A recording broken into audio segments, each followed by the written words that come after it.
எல்லாருக்கும் வணக்கம்பா. நம்ம online test 4ல் இருக்கிற மேக்ஸ் கொஸ்டினுக்கான ஆன்சர் பார்க்கலாம். இதில் இருக்கிற மேக்ஸ் கொஸ்டின்ல ஃபர்ஸ்ட் கொஸ்டின் 48வது கேள்வி. ஏயின் சம்பளம் பியின் சம்பளத்தை விட 50% குறைவு. பியின் சம்பளம் ஏயின் சம்பளத்தை விட எத்தனை சதவீதம் அதிகம்னு கேட்டிருக்காங்க. ரொம்ப ஈஸியான கேள்விதான். இந்த டெஸ்ட்ல இருக்கிற மேக்ஸ் டாபிக் வந்துட்டு பர்சன்டேஜ், சதவிகிதம். சரி, இந்த கேள்விக்கான ஆன்சர் பார்க்கலாம். ஏவுடைய சம்பளம் பியுடைய சம்பளத்தை விட, ஏவோடைய சம்பளம் பியோட சம்பளத்தை விட 50% கம்மி, 50% கம்மியா இருக்குன்றாங்க. சதவீதனால நம்ம 100ன்னு வச்சுக்கலாம். ஏன் சம்பளம் பியோட சம்பளத்தை விட 50% கம்மி அப்படின்றதுனால நம்ம பி 100ன்னு வச்சு ஏ வந்துட்டு 50ன்னு வச்சுக்கலாம். இப்போ கேள்வி என்ன கேட்கறாங்க, பியின் சம்பளம் ஏன் சம்பளத்தை விட எவ்வளவு அதிகம்னு கேட்கறாங்க. பியோட சம்பளம் ஏவோடைய சம்பளத்தை விட எவ்வளவு அதிகமா இருக்கு.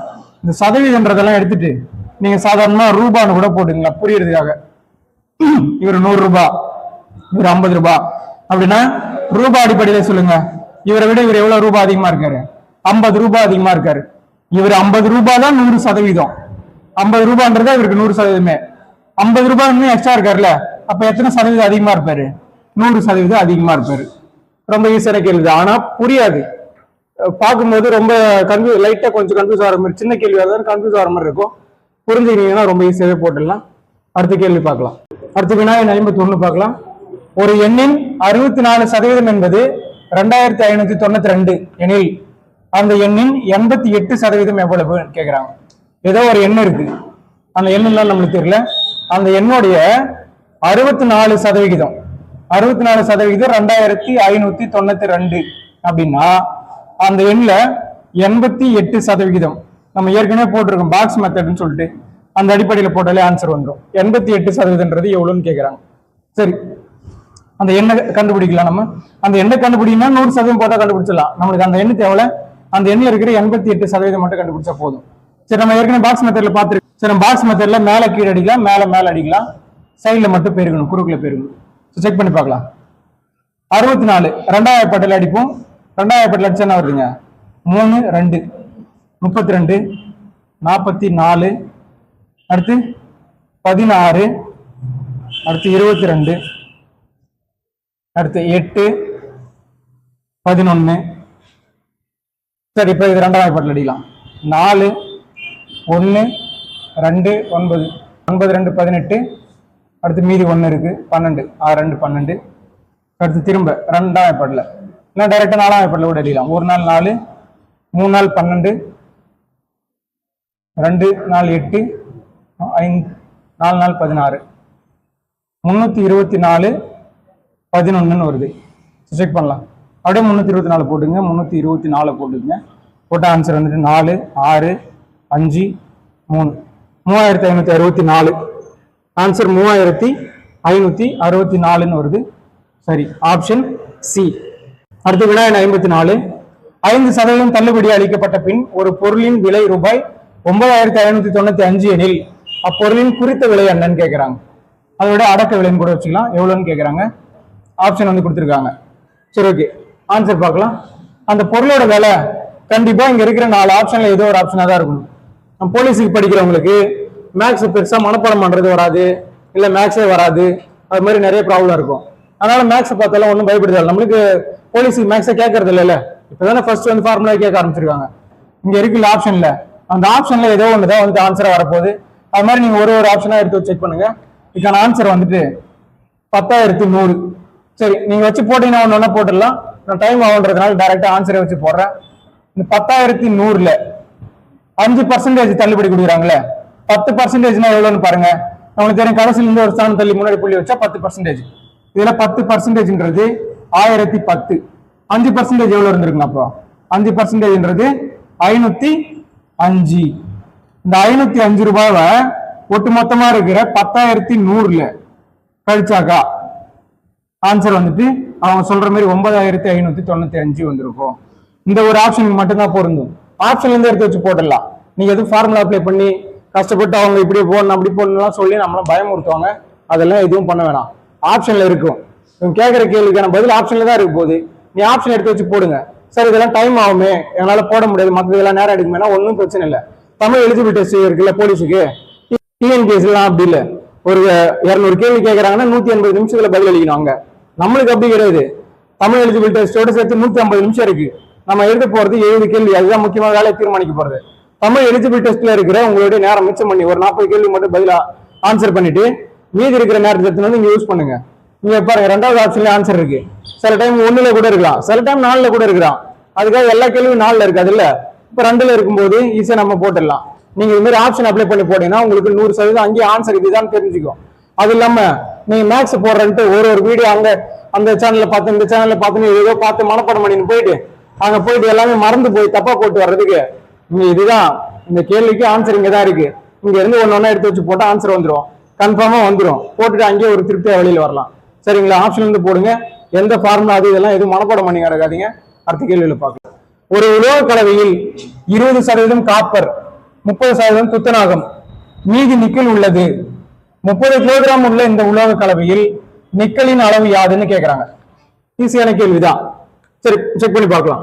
ஒரு உலோக கலவையில் 20% காப்பர், 20% காப்பர், அடுத்து 30% துத்தநாகம், 30% துத்தநாகம், மீதி நிக்கல் உள்ளது.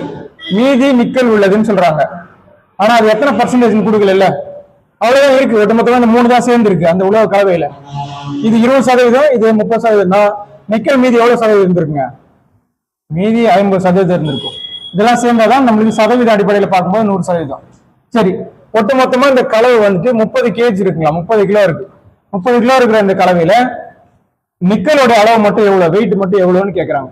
காப்பரும் துத்தநாகமும் சேர்ந்து 50% இருக்குங்களா, நிக்கல் மட்டும் 50% இருக்கு. 50 100%. ஒட்டுமொத்தம் 30 கிலோ இருக்கு. 30 கிலோல 50%, பாதிக்கு பாதி அப்படின்னா 15 கிலோகிராம். சரிங்களா? ஓகே, அடுத்த கேள்வி. அடுத்த வினாயன் 60 பார்க்கலாம். ஒரு வகுப்பில் உள்ள 36 மாணவர்களில் 75% பேர் கணித பாடத்தில் திறமையானவர்கள் எனில் கணித பாடத்தில் திறமை அற்றோர் எத்தனை பேருன்னு கேட்டிருக்காங்க. இது ரொம்ப எளிமையான கேள்விதான். ஒரு சில ஸ்டெப்ல போட்டுடலாம். ஒரு வகுப்புல மொத்தமா 36 பேர் இருக்காங்களா, 36 பேர் இருக்காங்க. இந்த 36 பேர் தான் 100%. 36 மாணவர்கள்ல 75% பேர் கணித பாடத்துல திறமையா இருக்காங்க.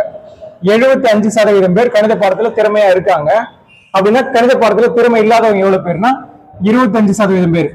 நம்ம ஈஸியா நம்ம ஏற்கனவே பாக்குற மாதிரி பாக்ஸ் மெத்தட்ல போடலாம். 36ன்றது தான் 100%. 75ன்றது எத்தனை சதவீதம் பார்த்தா போதும். நம்ம வந்து ஈஸியா 25 பாட்டில கூட அடிச்சுக்கலாம். 3 4 அப்படின்ட்டு இது 2 அடிக்கலாம்ல. 1 9 அவ்வளவுதான். இங்க வேற எந்த நம்பரும் இல்லாதனால குறுக்குல நம்ம எப்பயும் போல பெருக்கும். 9 3 7. இப்ப 27 பேர் கணித பாடத்துல திறமையா இருக்காங்க. 35 பேர்ல 27 பேர் திறமையா இருந்தா எவ்வளவு பேர் திறமை இல்லாம இருப்பாங்க? மீதி இருக்கிற 9 பேர் திறமை இல்லாம இருப்பாங்க. அதான் அந்த 25%. 9 பேர் எப்படி வேணா போட்டுக்கலாம். அப்படி இல்லைன்னா வச்சுங்களா, இப்ப இந்த 75% கொடுக்குறாங்கல்ல, இது அந்த நம்ம 100ஆ பிரிக்கும் போது 75 3ஆ பிரிக்கிறேன்னு வச்சுங்களா, 25க்கு 1 4 அப்படின்னு வச்சோம்னாலும் இந்த 36 மாதிரி 4ஆ டிவைட் பண்ணிக்கலாம். அப்ப பண்ணும்போது 9 9 9 9 அப்படின்னு வரும். இது வந்து எந்த ஒரு ஃபார்முலாலாம் வச்சு போடணும் அவசியம் கிடையாது. நம்மளுக்கு எப்படி போட்டா ஈஸியா ஆன்சர் வருதோ அது மாதிரி போட்டுக்கலாம். சரி, ஓகே, அடுத்த கேள்வி பார்க்கலாம். வினாயன் 63. ஒரு நகரத்தின் மக்கள் தொகை ஒவ்வொரு ஆண்டும் 4% அதிகரிக்கிறது. ஒரு வருஷமும் 4% அதிகமாகுதா?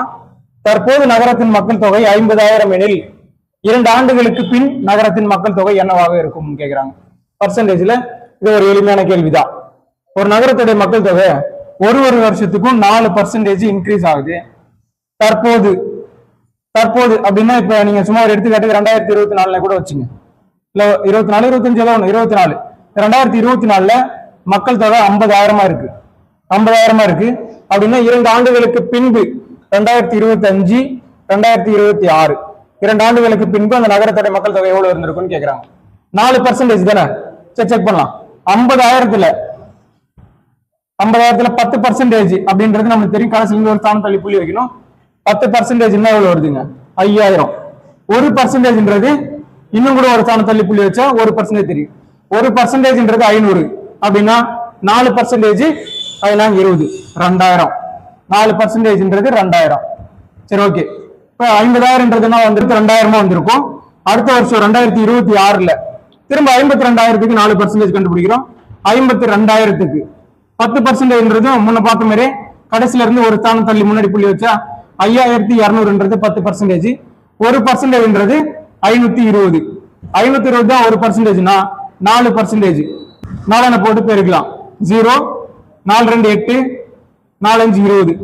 2080ன்றது இந்த 52,000 இருக்கிற 4%. அதை போட்டு கூட்டிக்கலாம்.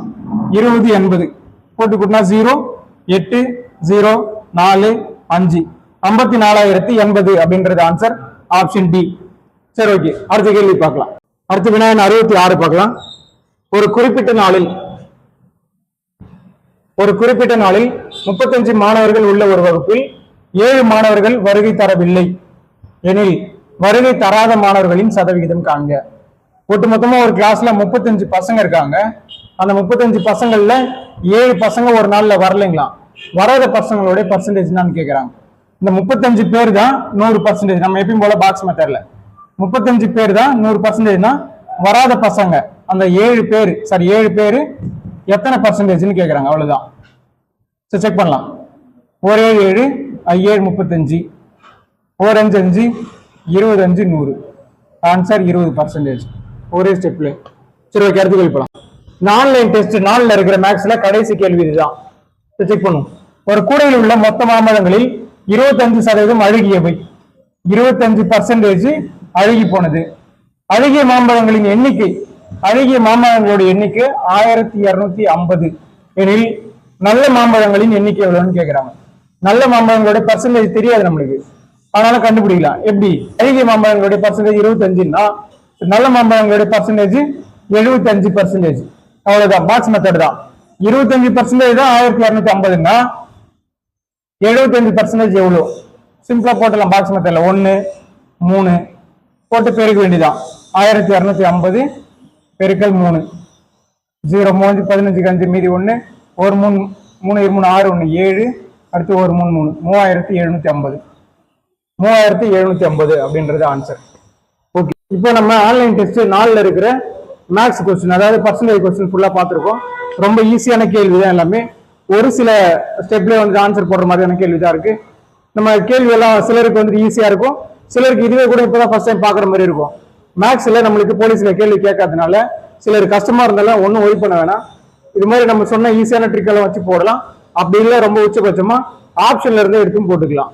சரி, ஓகே, அடுத்த வீடியோல இந்த ஆன்லைன் டெஸ்ட் 4ல இருக்கிற சைக்காலஜி கொஸ்டின்ஸ் பார்க்கலாம். நன்றி.